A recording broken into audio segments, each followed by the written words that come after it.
Certainly in the last kind of 5 years, there's been a bit of a sea change.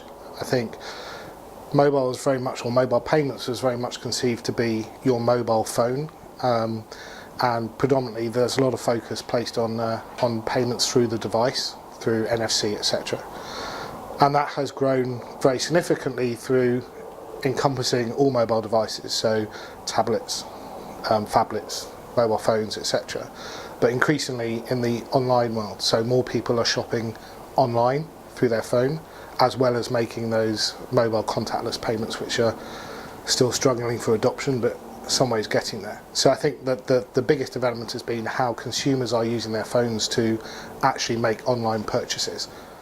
Following that through, I think in terms of those organisations who enable payments, so companies such as ourselves, who realise that through the flood of users using their phone to shop online, that they've had to develop and evolve their payment processing to make it easier to do online. And some of that has been through that payment process itself, so enabling people to make a payment without having to enter card details or loads of information, because that's difficult and challenging on a mobile phone, and also some of the authentication methods used for making a payment. So there are, or have been, some barriers. So for example, using 3D Secure, which online on your laptop isn't too much of a challenge, but on a mobile device can be. So there's been significant evolution of alternative authentication methods, so be that two-factor authentication, be that biometrics potentially. So Apple have recently enabled access to the fingerprint scanner on the iPhone 5, so that could in fact replace the need to do an authentication via a UI and actually start using biometrics to make those payments and actually make that a smoother experience for the consumer, and therefore gives the merchants higher conversions on a mobile device.